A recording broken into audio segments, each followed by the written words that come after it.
Buenos días. ¿Se oye bien, no? Buenos días a todos. Quería también aprovechar y saludar, como decía Mario, pues la gente que nos siguen por YouTube, que están en sus casas. Buenos días, bienvenidos a estas reuniones. Y bueno, seguimos avanzando con el tema de armonía de los evangelios. Hoy nos toca hablar de tentación de Jesús, ¿verdad? Y como él empezó la reunión, yo no sé cómo venimos. Yo espero, por lo menos espero, que tengamos deseo de escudriñar las Escrituras, deseo de aprender, deseo, como Mario decía, pues salir renovados de aquí, entendiendo lo que Cristo hizo por nosotros y sigue haciendo hoy día. Para mí personalmente no será fácil, nada fácil, de verdad, créedmelo, explicar lo que Cristo pasó en el desierto. Yo creo que ningún hombre puede entender en su profundidad lo que Cristo pasó en aquel lugar, en aquel momento, porque solo Él sabe, estaba solo, es el Hijo de Dios y solo Él tuvo que enfrentar al mismísimo diablo. Él no es como nosotros, ¿no? Hay un versículo, quería empezar por ahí, y luego pediría que alguien de coro, Fran mismo, que nos lea algunos versículos. En Santiago, si lo podéis poner.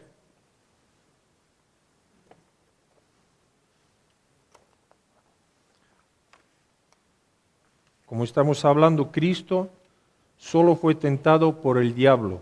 Nosotros cuando somos tentados, en Santiago 1, 13, 14, mira lo que pone.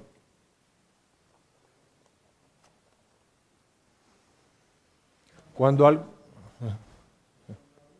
No diga que es tentado de parte de Dios, porque Dios no puede ser tentado por el mal, ni Él tienta a nadie, sino que cada uno es tentado cuando de su propia concupiscencia es atraído y seducido.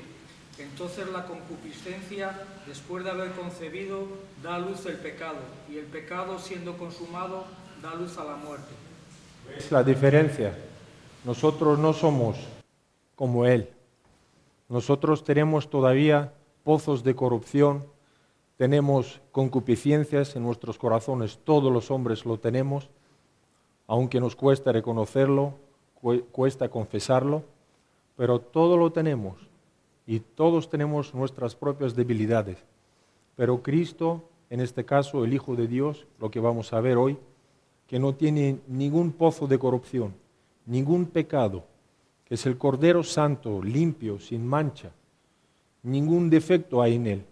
Él, sin embargo, tuvo que enfrentar al mismísimo enemigo para poder vencerlo y para darnos una esperanza, que lo necesitamos todos. Y antes de empezar, me gustaría, pues, Fran, a ver si puedes leer, vamos a entrar en el tema. En la semana pasada, Mario nos compartió sobre bautismo de Jesús, ¿verdad?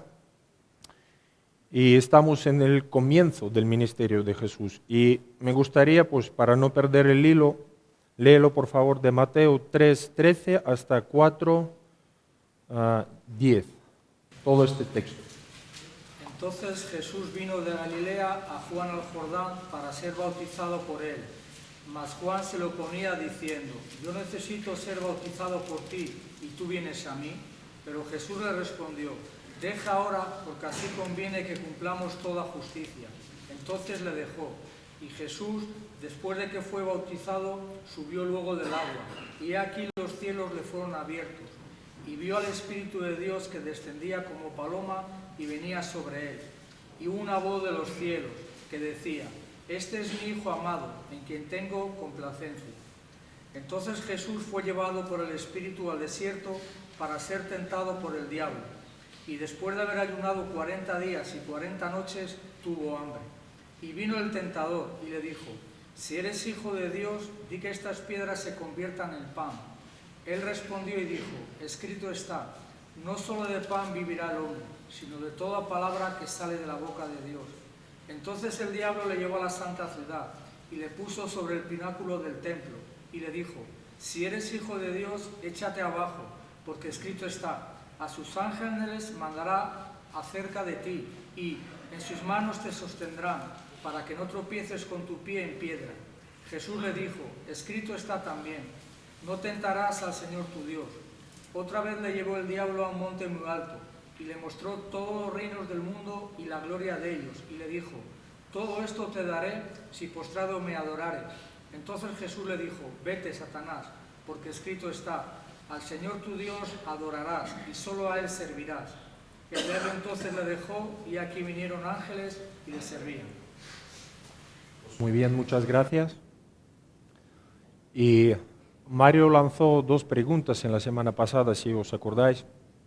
Yo también estaba meditando sobre ellas. Una tiene que ver con lo que él compartió sobre el bautismo, ¿no? ¿Por qué? ¿Por qué Jesús tuvo que ser bautizado, ¿no? Y otra pregunta es, ¿por qué Jesús tuvo que ser tentado? Esa es la pregunta que tiene que ver con lo que vamos a estudiar hoy, ¿no? Esta mañana. ¿No? Y la principal razón es lo más importante. No, cuando estudiamos lo que estamos estudiando, no podemos perder el hilo, no podemos salir de esto, que aquí vemos Jesús en su estado de humillación. Porque alguno puede leer esto y decir, ¿por qué? No, nuestra mente es capaz de entrar en dudas, en preguntas. Yo me acuerdo cuando empecé a escuchar el Evangelio, no me entraba en la cabeza por qué Jesús se llama hijo de David. No me entraba en mi mente. Yo podría aceptar título de hijo de Dios, hijo del hombre, pero el hijo de David no me entraba. ¿Por qué? Porque sus padres, no sabemos, carnales eran José y María. Entonces tuve que investigar, tuve que preguntar, y yo te animo, cuando hay preguntas en nuestros corazones, hay dudas, en nuestro lado hay cristianos, hay hermanos que nos pueden indicar, que nos pueden explicar, y es el propósito. Y ojalá, como decía antes, vengamos a la reunión con este corazón deseoso de aprender, deseoso de escuchar, con ganas de poner de nuestra parte, porque mira, hay verdades espirituales que es complicado de explicar. Necesitamos y vamos a necesitar una fe. Las verdades espirituales difícilmente vamos a entender por nuestra lógica o nuestra manera de ver las cosas, porque tenemos una mente limitada. Y las cosas de Dios son sublimes, son muy grandes. Es difícil de entenderlas y también difícil de explicarlas. Por lo tanto, vamos a necesitar ayuda del Espíritu Santo y como que no la fe, porque si no, sin la fe, ¿cómo yo te puedo explicar cómo concibió María, ¿no? Siendo virgen a Jesús por el poder del Espíritu Santo? ¿Cómo podemos explicar? Eso no puede explicar ni un médico, ni un científico, ningún otro hombre, ¿no? Pero aquí hay cosas que podamos entender. Y el bautismo de Jesús, vuelvo a repetir, tiene que ver con su estado de humillación como Dios. Es ese gran misterio. El apóstol Pablo habla en Timoteo, dice, es el misterio de piedad, que Dios fue manifestado en carne. Eso es un misterio. Y los misterios aceptamos por fe y amén. Y no hay más. Vemos que Dios, siendo todopoderoso, soberano con todos sus atributos, por eso muchas veces no nos entra. ¿Cómo es?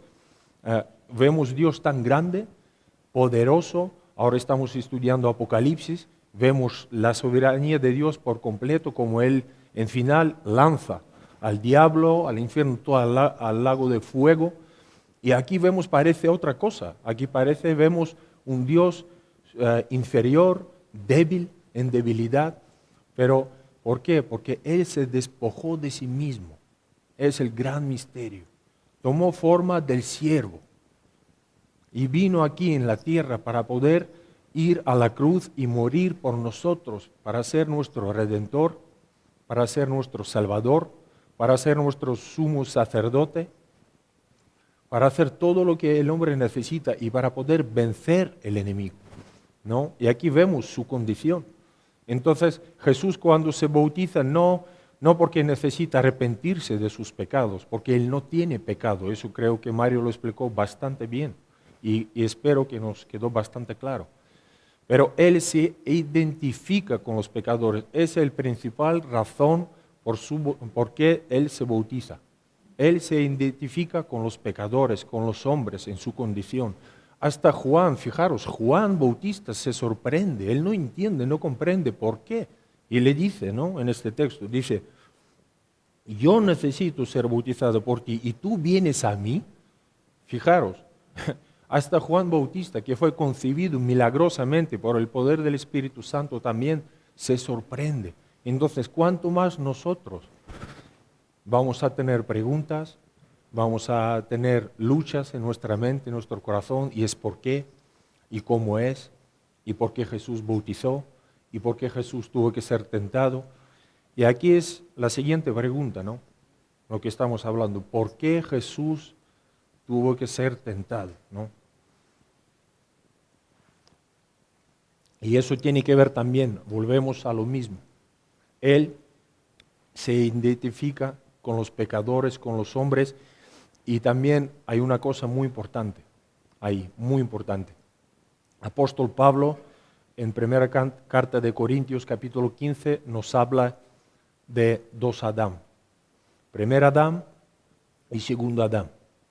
Dice que primer Adán fue el alma viviente. El primer Adán, conocemos la historia que viene en el libro de Génesis. El primer Adán comió fruto, desobedeció y cayó en el pecado.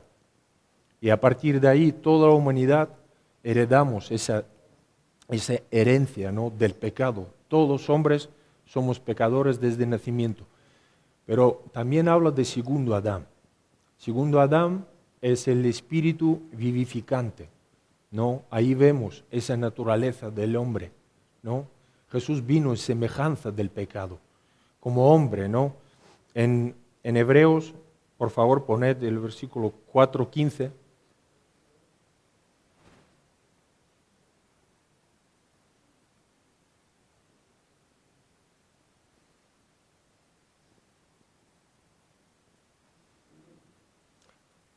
Y dice así, porque no tenemos un sumo sacerdote que no pueda compadecerse de nuestras debilidades, sino uno que fue tentado en todo según nuestra semejanza, pero sin pecado. ¿Veis la diferencia? Él vino en semejanza del pecado. Es otro misterio que yo no soy capaz de explicártelo esta mañana. Yo no sé, como José un día nos explicaba, nos hablaba sobre este tema, ¿qué significa semejanza del pecado? Pero sin pecado, no. Viene segundo Adán, espíritu vivificante, para poder vencer al tentador, ¿no? Otro versículo que me llamaba atención, Hebreos 7:26, por favor. Hoy vamos a leer versículos.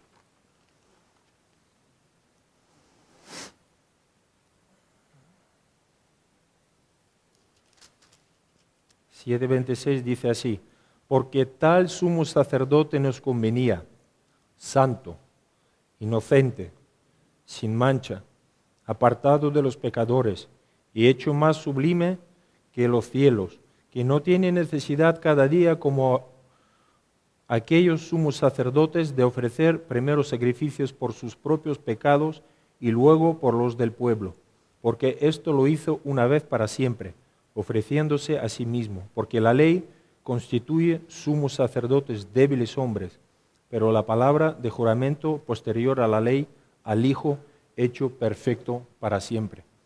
Era necesario.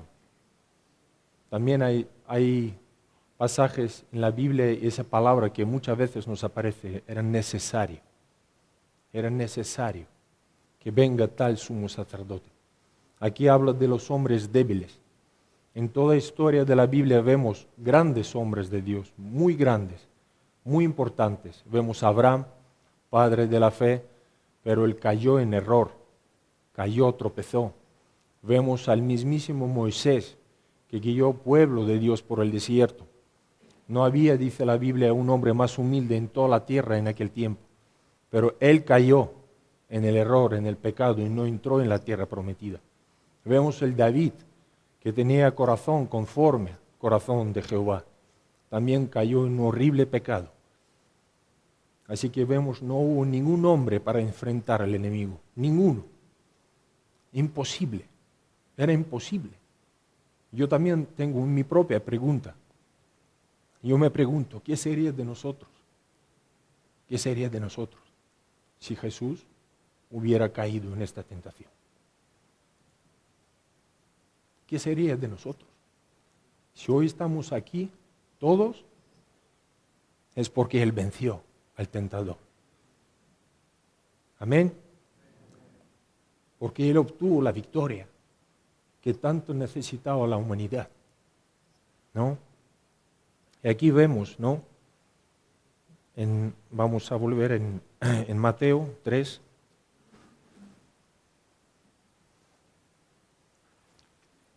Bueno, en Mateo 4 ya. Perdonad. Dice así en 4:1.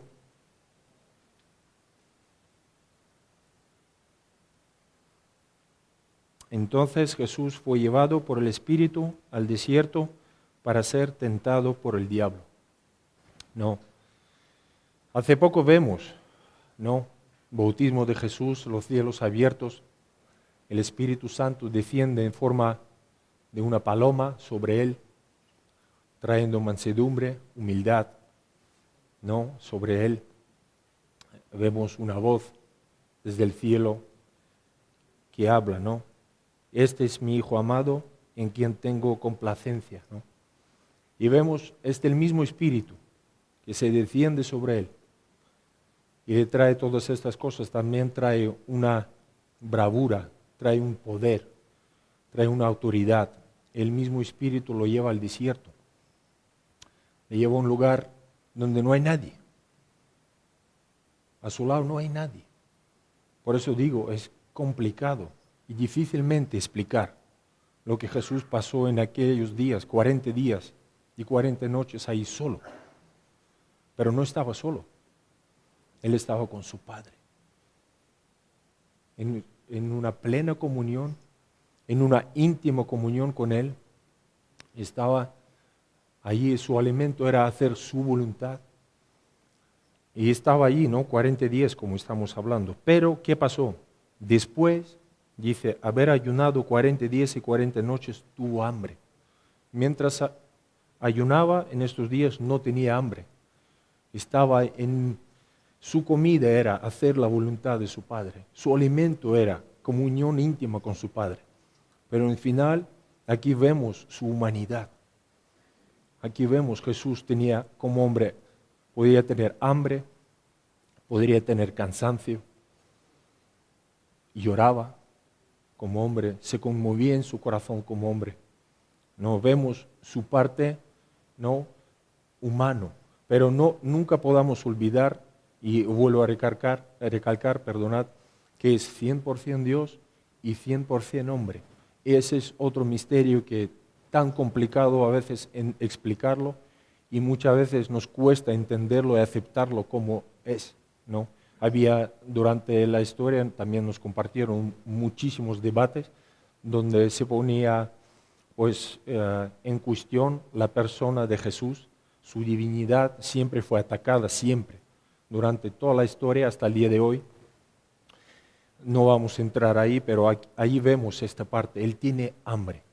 Y aquí vemos aquel maligno, aquel astuto, ¿no? Esa antigua serpiente, ¿no? Esperando, acechando.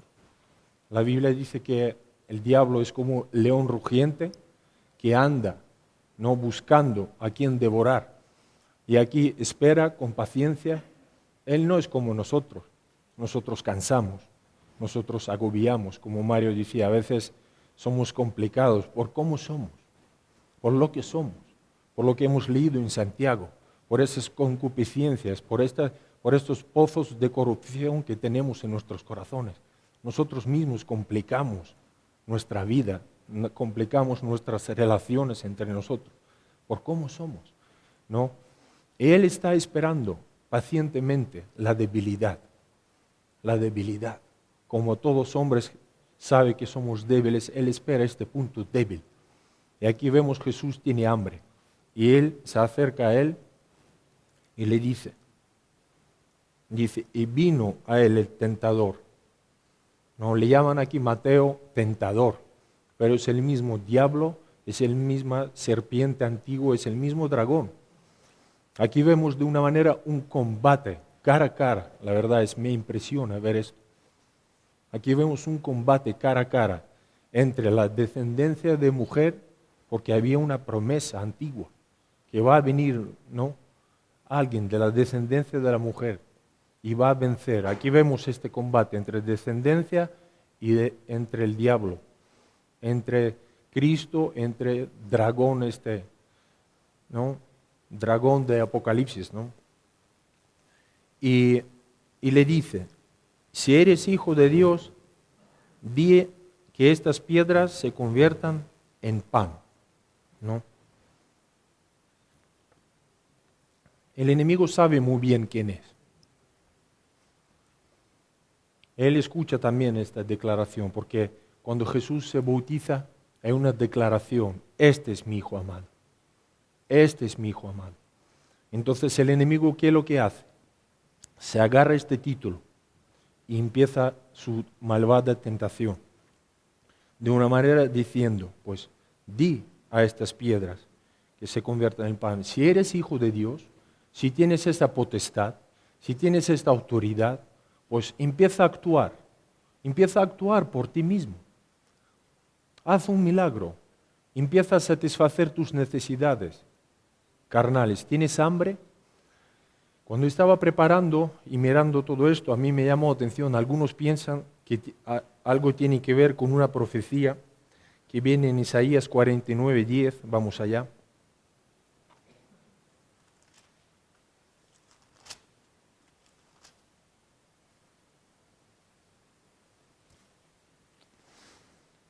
Isaías 49, versículo 10.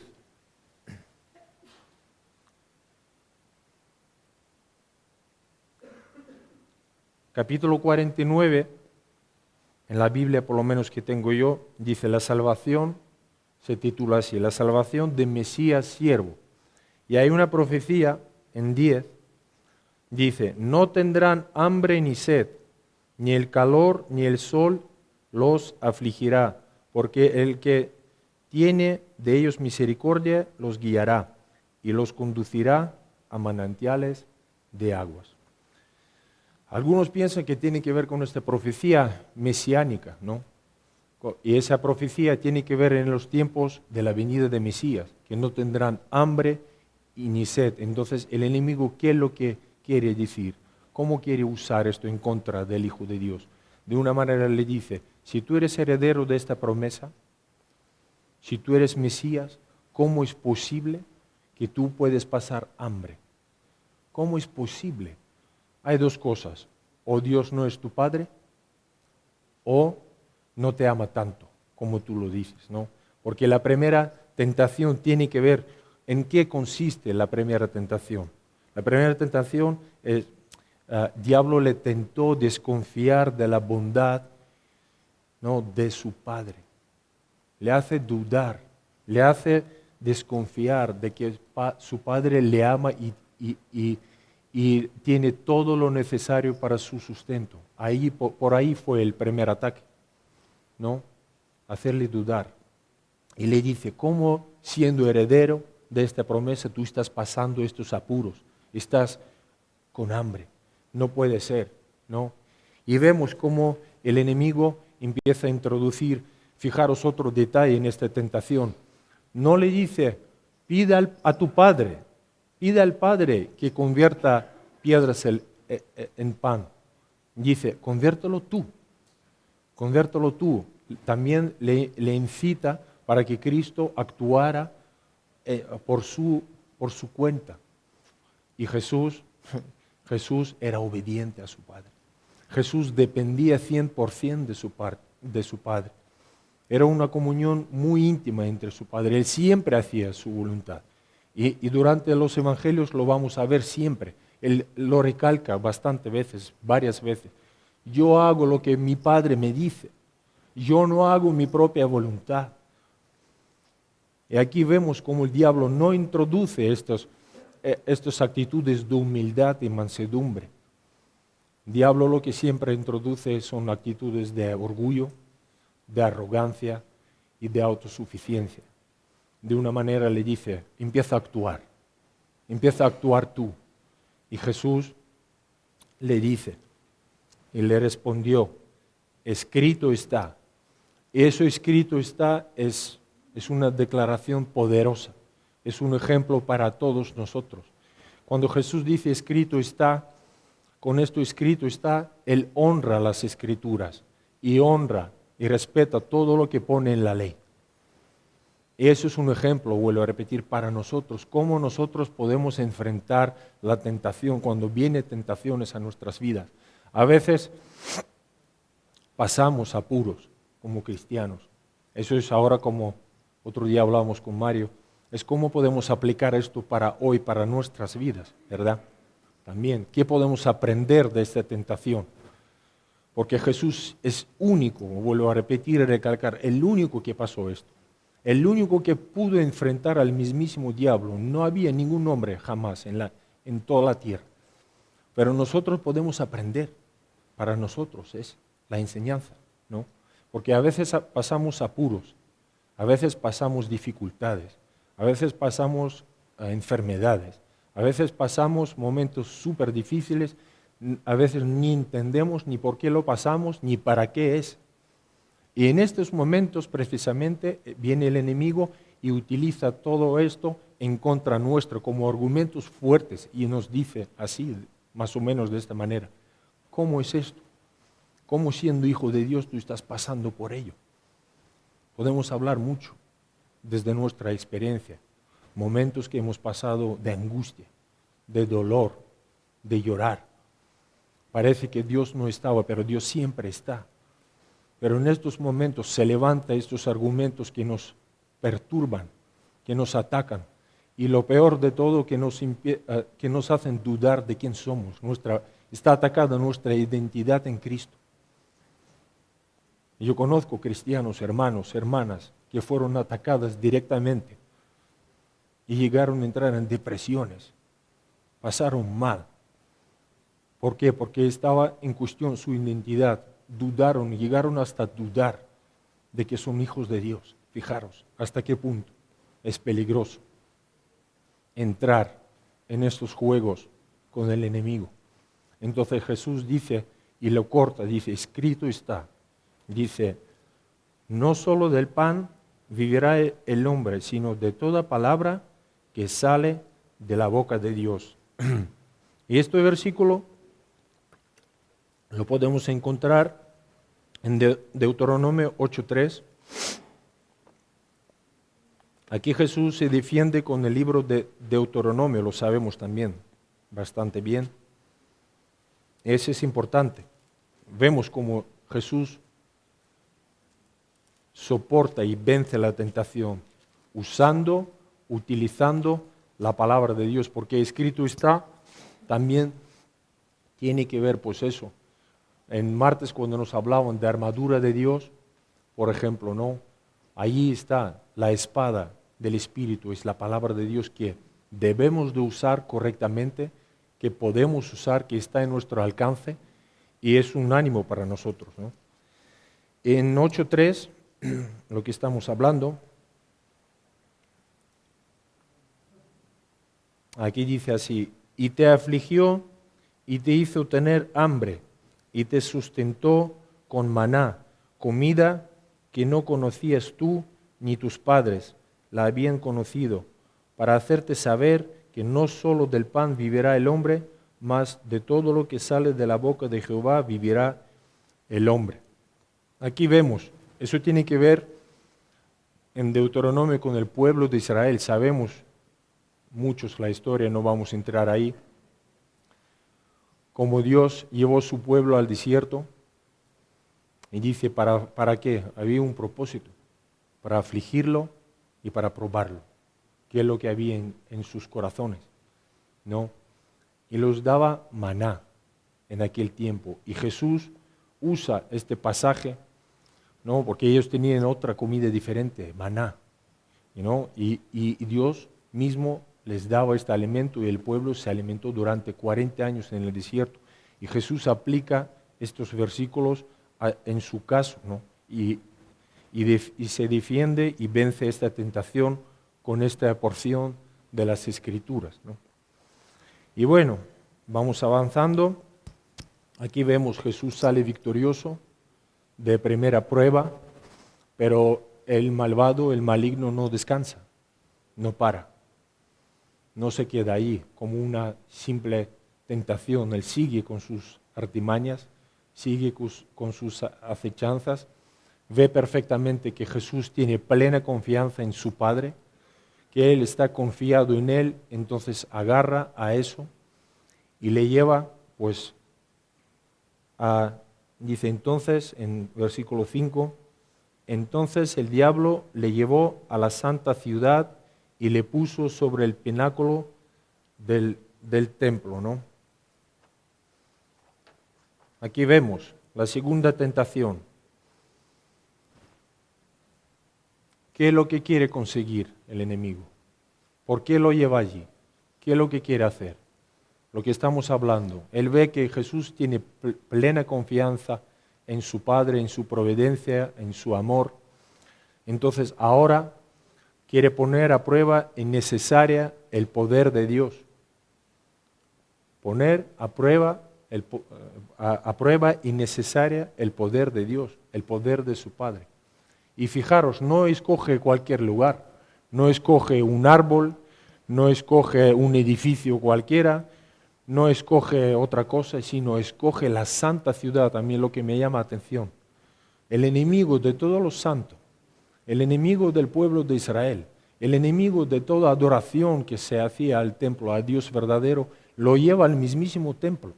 Lo pone en un pináculo, en un lugar altísimo. Tú, si te pones a mirar, estamos hablando con Fran otro día, eso no tiene mucha importancia. Algunos dicen que son 15 pisos, otros dicen que son 115 metros. Ayer estaba leyendo, otros dicen 187. Pues imagínate, pero no tiene mucha importancia los metros. Estamos hablando de un lugar muy alto, un lugar resbaladizo, un lugar donde mirabas para abajo y seguramente te entraban hasta vértigos. ¿Y dónde está este lugar? En el templo. ¿Por qué lo lleva al templo? ¿Por qué? Yo también tenía mis propias preguntas. ¿Por qué lo lleva allí? Jerusalén, la ciudad santa, era ciudad gloriosa. Sabemos, también nos explicaron en estudios anteriores cómo estaba Jerusalén.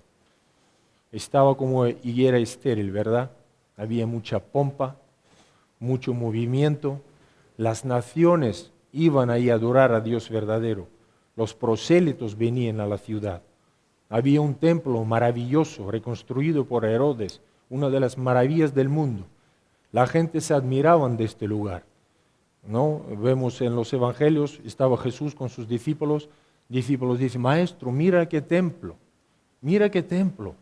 Era admiración de muchísimas personas. Había movimientos, los líderes religiosos estaban ahí, los sacerdotes, los levitas, vemos lo que había dentro, un mercado de animales, había multitudes de gente, multitudes. Entonces, ¿qué hace el diablo? Ahora dice, le pone ahí y le dice, no, le dijo, si eres hijo de Dios, échate abajo, porque escrito está. No, de una manera empieza a incitarle. Fijaros también otro detalle, que no tiene poder. Aquí vemos limitaciones del enemigo. Él no es todopoderoso. Eso nos tiene que animar. A veces pensamos y nos asustamos cuando vienen tentaciones y cuando nos hablan del enemigo, que es alguien, sí tiene poder, sí es poderoso, pero no es todopoderoso. En el libro de Job vemos sus limitaciones, pero aquí también vemos una vez más que él no tiene autoridad, no tiene poder echar a Jesús para abajo.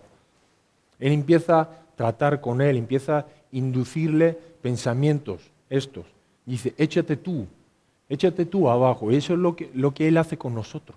Yo pensaba, ¿qué podemos aprender nosotros? Hace lo mismo con nosotros.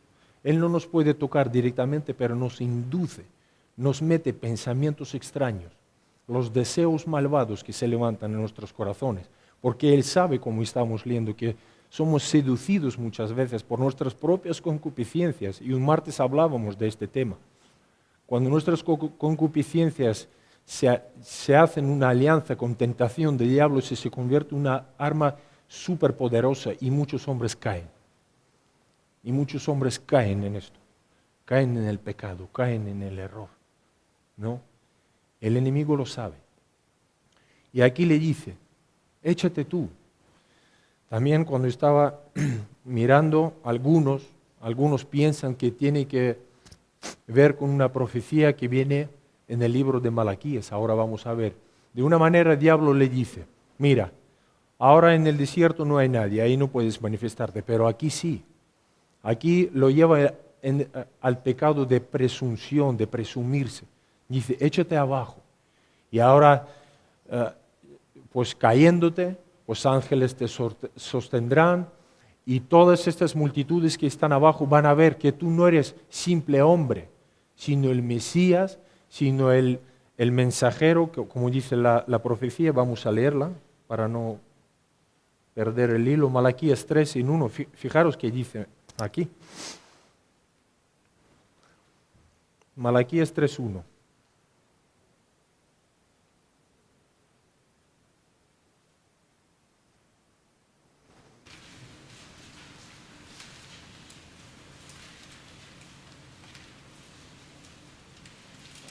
Está justo antes de Mateo, el último libro del Antiguo Testamento.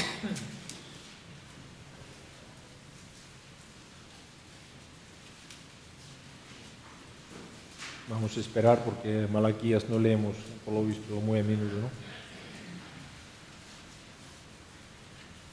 Malaquías 3:1 dice, he aquí, yo envío mi mensajero, el cual preparará el camino delante de mí, y vendrá súbitamente a su templo el Señor, a quien vosotros buscáis, el ángel del pacto, a quien deseáis vosotros. ¿Ves? El enemigo posiblemente, algunos piensan así, sabiendo esta profecía, le hace hacer algo espectacular, algo extraordinario, para que Jesús se eche para abajo, que entre en el templo, como dice aquí, como si fuera un mensajero, como ángel del pacto, y la gente pues le aceptarían y, como Mesías y admirarían de él, ¿no? Y Jesús está allí. También me llama muchísimo la atención cómo sumisión de Cristo. Él no fue llevado a este pináculo contra su voluntad. Él está allí, sometido a la prueba, a ver qué está pasando, a ver por dónde va a entrar, ¿no? Qué es lo que va a decir, está en el pináculo, ahí, pero vemos cómo afronta la tentación, cómo le contesta, ¿no? Diablo le dice, si eres hijo de Dios, échate abajo porque escrito está, a sus ángeles mandará acerca de ti, en sus manos te sostendrán, para que no tropieces con tu pie en piedra. Y aquí, en esta tentación, vemos que hay una cierta parte de verdades. Es que el problema que tenemos que el enemigo poderoso siempre use media verdades. Aquí él cita un salmo, vemos, ¿no?, como él mismo empieza a tratar con Jesús, tentar a Jesús con las Escrituras. Jesús resistió primera tentación usando las Escrituras, entonces diablo, ¿qué hace? Coge las mismas Escrituras y ahora le está atacando. Ahora está atacando, está sacando de contexto, ¿no? Es el problema, porque aquí tú lees y aparentemente no captas cuál es la trampa, cuál es el problema, cuál es la tentación. Pero vamos al Salmo 91 para que veas. Porque aquí está citando Salmo 91. Esto es un salmo, se llama Morando bajo la sombra de Omnipotente. Fijaros el salmo.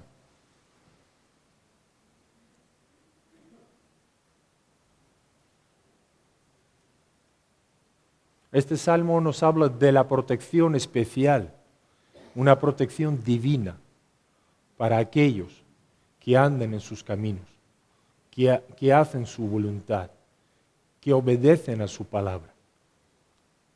Esa es una promesa. Entonces el enemigo saca del contexto este versículo, porque el versículo completo, ¿qué dice? Vamos a 91:11.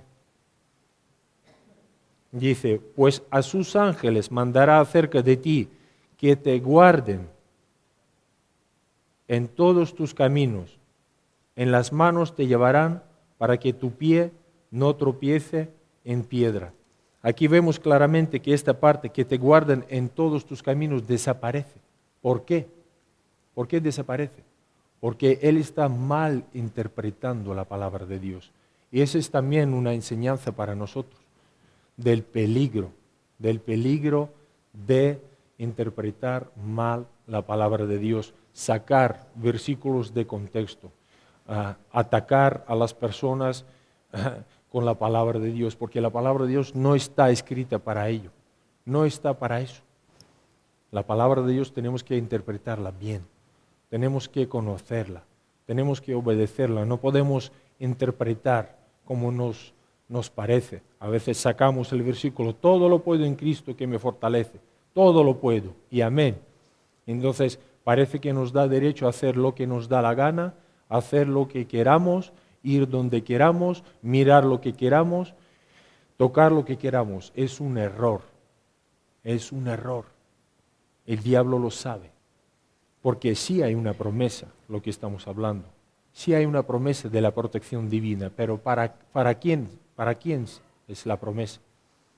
Para aquellos que andan en sus caminos, que andan en sus caminos, que no andan en sus propios caminos. Los que andan en el camino de Dios, Dios promete protegerlos de una manera especial. Y por lo tanto manda a sus ángeles que los guarden de los ataques del maligno. Pero volvemos a lo mismo. ¿Cómo podemos aplicar nosotros esto para hoy, para nosotros? ¿Cuál es la enseñanza? ¿Qué podemos aprender?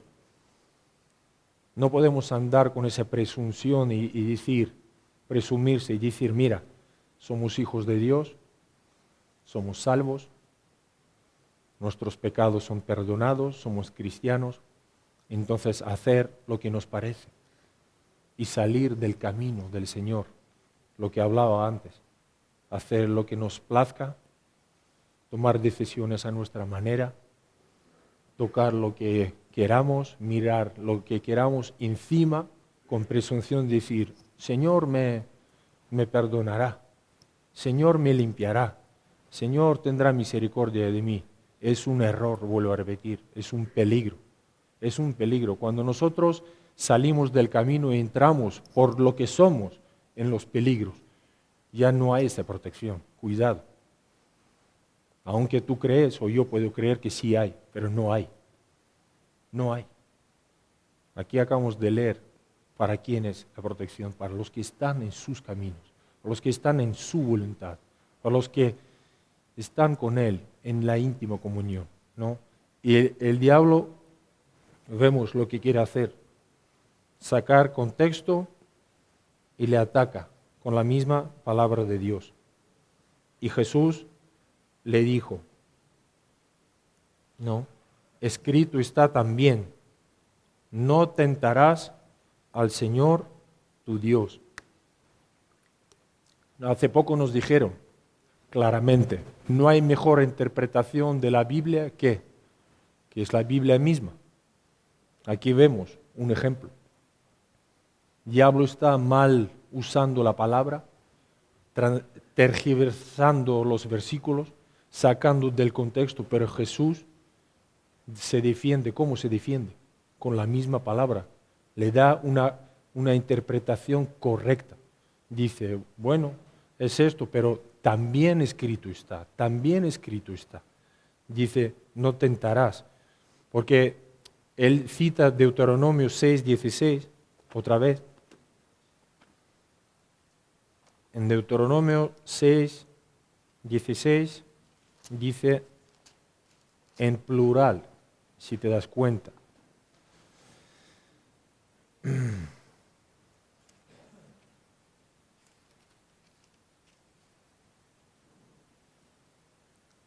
En Deuteronomio 6:16 dice, no tentaréis a Jehová vuestro Dios, como tentasteis en Masá. ¿No? Y aquí también es una enseñanza para nosotros. ¿Por qué Jesús dice, no tentaréis, sino no tentarás? Es una enseñanza para nosotros, para hoy.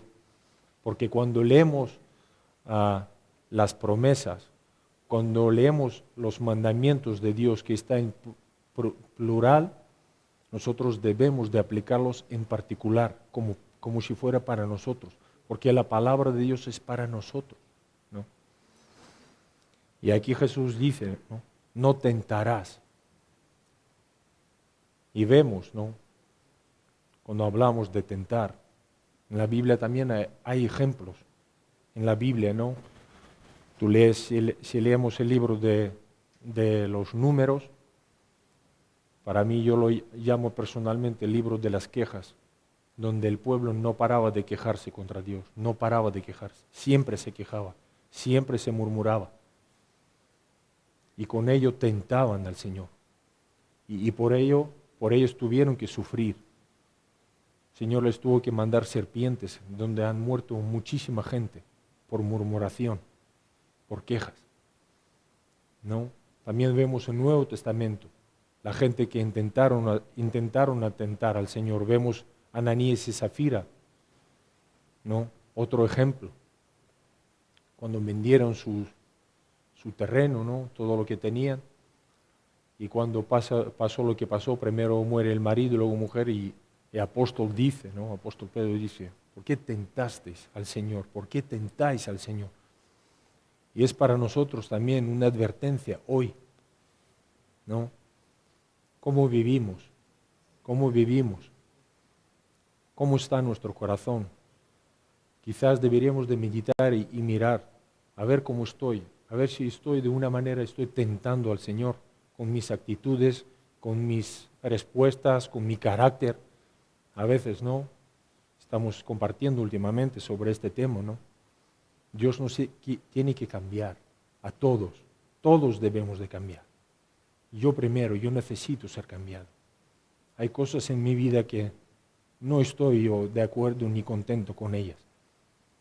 Veo mis miserias muchas veces y pido a Dios que me cambie, porque quiero ser más como Él y no quiero caer fácilmente en estas tentaciones de orgullo, tentaciones de murmuración, tentaciones de presumirse de algo que no lo soy, ¿no? Jesús, siempre vemos a Jesús hasta el último. Yo hoy estaba orando y meditaba, ¿no? Cómo Jesús hasta el último día fue tentado, ¿no? Fue tentado para no ir a la cruz, porque el camino era este. Aquí estamos hablando de otro misterio. Camino es este, el único camino que había para Jesús que el Padre le marcaba es ir a la cruz. Y vemos durante de los evangelios cuántas veces Él fue tentado de no ir allí. Ahora vamos a ver, mira, tercera tentación, y ahí vamos a entrar en esto. Mira, tercera tentación. ¿En qué consiste? ¿Qué es lo que ocurre en tercera tentación? Arrebatar al Padre el honor que solamente Él le pertenece, entregárselo al diablo. Primeras dos pruebas eran muy astutas, pero las primeras dos tentaciones, eran muy astutas y necesitaban una sabiduría especial para discernirlo. Pero aquí vemos la tercera tentación, horrible, tremenda. Como estamos hablando, arrebatar el honor que pertenece solamente a Dios, al Padre, y entregárselo al mismísimo Satanás. Fijaros, qué cosa. Yo estaba, cuando preparaba todo esto, yo digo, eso sí que era fuerte.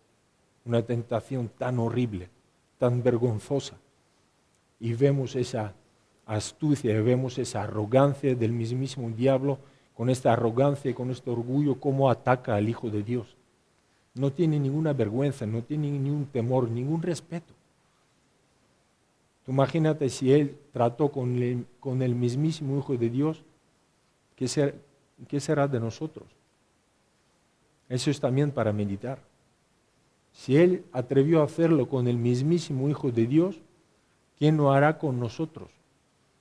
Con la raza caída, con los hombres pecadores, con los hombres débiles. Piénsalo.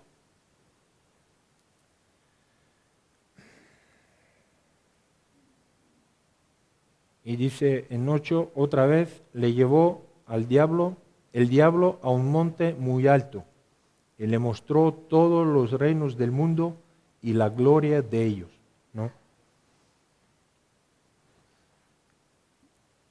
Aquí sí que vemos que lo lleva a otro lugar alto.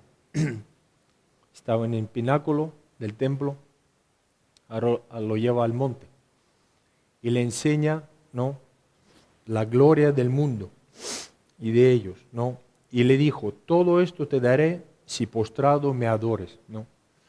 Y muchas personas pueden preguntar, ¿cómo es posible? ¿Acaso el diablo tiene tanto poder y tanta autoridad de manejar reinos, manejar imperios, regalar y no sé qué? No, puedes entrar en este duda, ¿cómo es? Si Dios es creador de todo, si Él ha creado todo, ¿no? Lo sabemos. Pero fijaros, en Corintios, en el libro de Corintios, al diablo le llaman Dios de este siglo. Fijaros el título que tiene el enemigo. Dios de este siglo, que ha cegado los ojos para que no vean, ¿no?, la gloriosa imagen de Cristo. Lo tiene cegado muchísima gente. Ojalá, si hay gente así entre nosotros, ojalá que Dios pueda abrir los ojos a estas personas, que puedan ver la imagen gloriosa del Hijo de Dios, ¿no? También en 1 de Juan 5, a ver si podéis poner este versículo, por favor, Raúl. 1 de Juan 5, 19, fíjate lo que dice.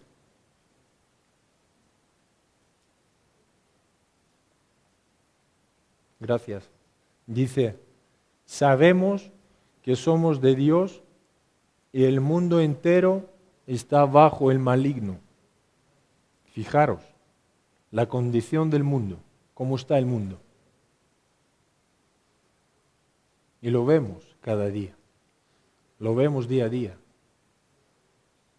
Tú te pones las noticias, las últimas noticias parece parece una película de terror.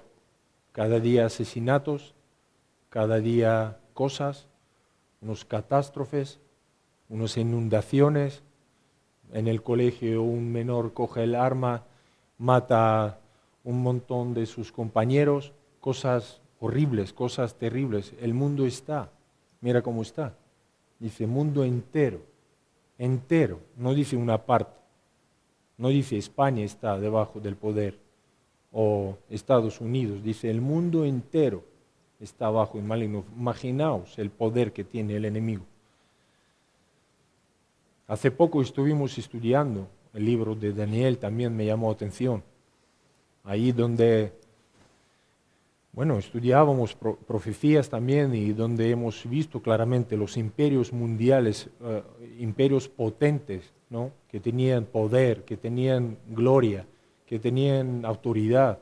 Estamos hablando del Egipto, estamos hablando de Asiria, estamos hablando de Babilonia, estamos hablando de Grecia, estamos hablando de Roma, ¿no? Y ahí vemos en el libro de Daniel como el príncipe, ¿no?, hablan en uno de los capítulos que hay una guerra espiritual, que hay unas fuerzas malignas que controlan los imperios estos mundiales que son opositores al pueblo de Dios, que son idólatras, que eran imperios idólatras, que no tenían nada que ver con adoración a un Dios verdadero, y cómo el enemigo pues manipulaba durante la historia esos imperios. Hoy vemos lo mismo. Hoy la cosa no ha cambiado mucho. Vemos cómo están los países, Vemos cómo están los ¿no? países poderosos, hacia dónde van, sus leyes, sus tratos, sus negocios y sus cosas, ¿no? Ahí no vamos a entrar, pero estamos hablando, ¿no? Como que el diablo le ofrece todo esto. Y lo que estamos hablando, ¿no? También en Salmo, algunos piensan que también el enemigo, sabiendo este Salmo, como ya citó el diablo Salmo 91, mira Salmo 2 que dice.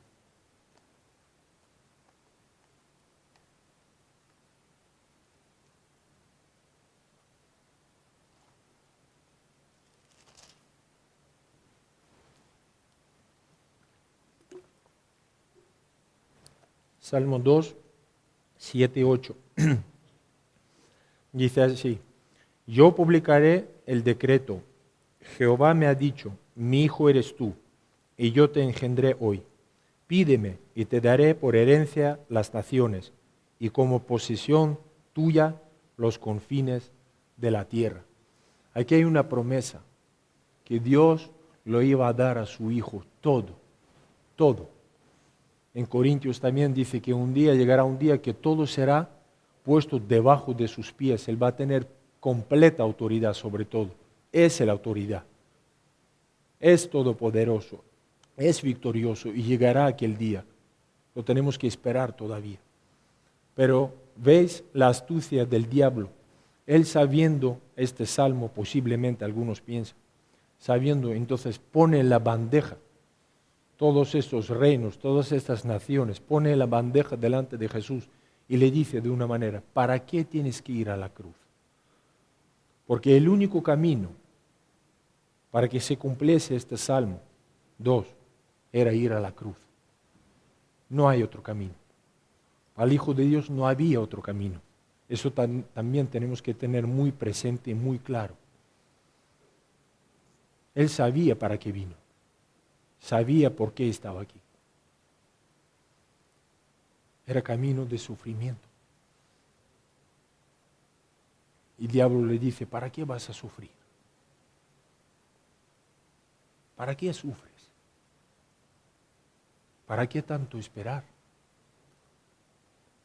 Adórame, inclínate ante mí y yo te lo daré. Y lo que hablamos antes, a lo largo de los evangelios vemos esta astucia diabólica. ¿Cuántas veces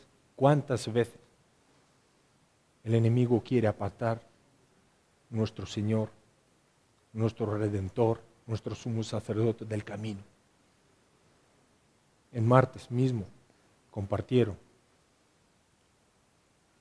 Vemos apóstol Pedro con todo su buen corazón se acerca al maestro y le dice: maestro, ¿no te sucede esto?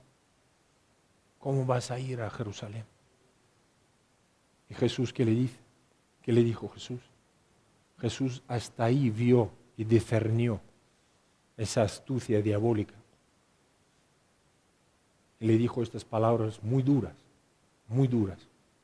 Yo no sé si tú y yo escucharemos esto, cómo nos quedaríamos. A veces nos enfadamos, nos ofendemos por nada. Pero imagínate, Pedro, lo que tuvo que escuchar. Le dijo: apártate de mí, Satanás, porque no pones la mirada en las cosas de Dios, sino en las cosas de los hombres. Los hermanos, otro día estamos hablando con Mario, los hermanos de Jesús, los hermanos mismos, fijaros, dice: manifiéstate. ¿Qué haces tú aquí? ¿Por qué no te manifiestes a todo el mundo? Querían hacer de él algo espectacular, que él haga milagros, algo, no sé qué es lo que pretendían hacer. En otra ocasión vemos cómo querían coger a Jesús y llevarlo a hacerle rey, ¿verdad? En el Evangelio de Juan. Querían ponerle en un trono, en un palacio, como un rey, para que él empezara a gobernar la nación con sus ejércitos, con sus cosas. Pero Jesús no vino para esto, estamos hablando. No vino para esto. Él no vino a reinar en un palacio, no vino a gobernar ahí a las naciones, no vino ahí a hacer cosas que la gente quería que haga, sino Él iba a la cruz, estamos hablando, iba a la cruz. Y fijaros, incluso estando en la cruz, esto sí que es fuerte, estando en la cruz, clavado ya, estaba muriendo. ¿Qué pasó? Venían estos líderes religiosos que pensaban que son guías a los ciegos, que eran autoridad, que eran maestros, que sabían de las Escrituras. ¿Y qué le decían a Jesús? Decían, bájate, bájate.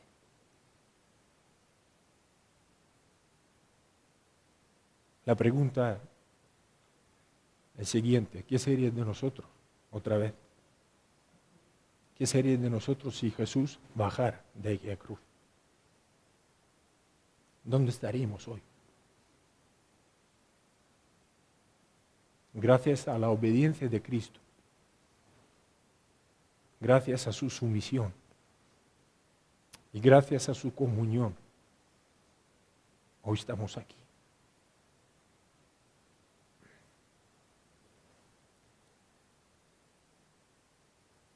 Y aquí, cuando Jesús escucha esto, dice, si postrado me adores, diablo requiere, él pide adoración, él quiere ser adorado, es otra de sus cosas. Quiere ser adorado. Pero Jesús cuando escucha esto, ya no hay más, no entra más en sus historias, en sus artimañas, le dice, vete, hasta aquí hemos llegado. Le reprende y le dice, vete, Satanás. Dice, porque escrito está, al Señor tu Dios adorarás y a Él solo servirás. ¿Y qué podemos aprender nosotros de esto? Nunca debemos de aceptar de las manos del diablo lo que Dios nos ha prometido. Aunque parece, ¿no? Aunque el plan de Dios nos parece no tan agradable, no tan a gusto, pero debemos de seguir el plan de Dios. No podemos cambiar nunca esto. Aunque parece difícil, aunque parece complicado, lo que estamos hablando, aunque parece incluso no es tan agradable, pero es de Dios. Y lo que es de Dios es eterno. Y lo que es de Dios es lo que vale realmente, ¿no? Y aquí dice, el diablo entonces le dejó. Y aquí vinieron los ángeles y le servían. Aquí vemos la victoria. Aquí vemos, segundo Adán, el espíritu vivificante saliendo como vencedor de esta tentación. La única persona, que pudo vencer es Cristo. Y para nosotros, pues, en Primera de Juan, vamos acabando.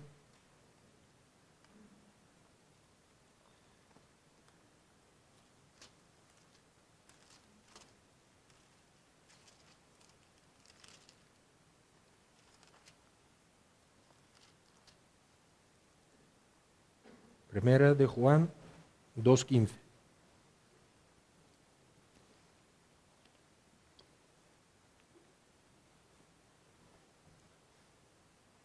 Es una advertencia, un consejo para nosotros, para hoy. Dice, no améis al mundo, ni las cosas que están en el mundo. Si alguno ama al mundo, el amor del Padre no está en él. Porque todo lo que hay en el mundo, los deseos de la carne, los deseos de los ojos y la vanagloria de la vida no provienen del Padre, sino del mundo. El mundo pasa y sus deseos, pero el que hace la voluntad de Dios permanece para siempre. Y en Santiago, y con este versículo acabamos, Santiago 4,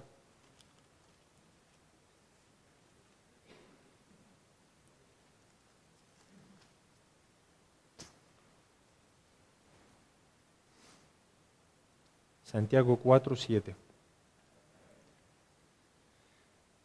Dice así: someteos pues a Dios, resistid al diablo y huirá de vosotros. Acercaos a Dios y Él se acercará a vosotros. Es como hemos empezado la reunión, ¿verdad? Buscad a Dios mientras puede ser hallado. Aquí dice también algo parecido: acercaos a Dios y Él se acercará a vosotros. Ojalá pues, hemos podido ser edificados hoy, hemos podido aprender hoy algo también práctico.